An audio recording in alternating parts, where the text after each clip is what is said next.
తర్వాత రెండో విషయము, కారు ఇచ్చిన ఆయన మాట్లాడతల్లా, కారు తీసుకున్న వారు మాట్లాడతల్లా. ఈ మధ్యలో మాట్లాడుతున్నటువంటి వంది మాగిదాలు ఉన్నారు కదా, వాళ్ళు సీట్ల కొరకు మాట్లాడుతున్నారు, వాళ్ళు పోస్టుల కొరకు మాట్లాడుతున్నారు, వాళ్ళు వాళ్ళ ఉనికి కొరకు మాట్లాడుతున్నారు. జనంలో తిరస్కరించబడినటువంటి ఒక నాయకులు, విలువలు కోల్పోయినటువంటి ఒక వ్యక్తులు మాట్లాడుతున్నటువంటి మాటలుగానే నేను దాన్ని పేర్కొంటా ఉన్నా. ఇకపోతే ఠాగూరు, ఠాకరే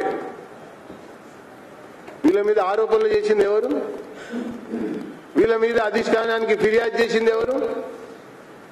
వీళ్ళ మీద అనేక రకాల వాస్తవాల్ని బయటపెట్టింది ఎవరు?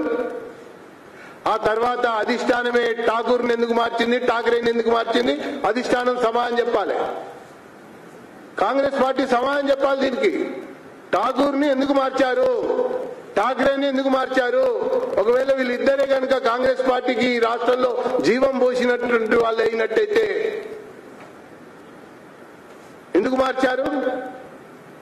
అసలు వాళ్ళ మీద ఫిర్యాదులు ఎందుకు జరిగినాయి? వాళ్ళ మీద అనేక రకాల ఆరోపణలు ఎవరు చేశారు? అరే కాంగ్రెస్ సంస్కృతే అదే.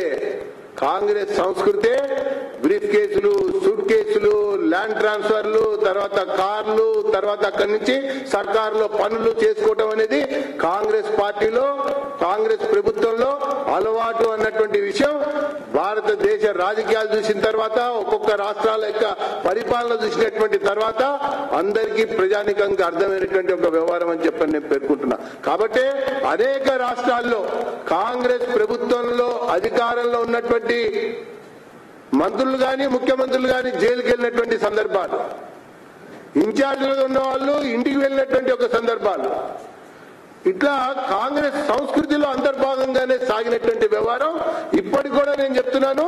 ఇచ్చిన వాడన్నా మాట్లాడాలి, తీసుకున్న వాళ్ళన్నా మాట్లాడాలి, అప్పుడే నేను సమాధానం చెప్తా, ఆధారాలు చూపిస్తానని చెప్పని నేను పేర్కొంటా ఉన్నా. ఓకే, ధన్యవాదాలు.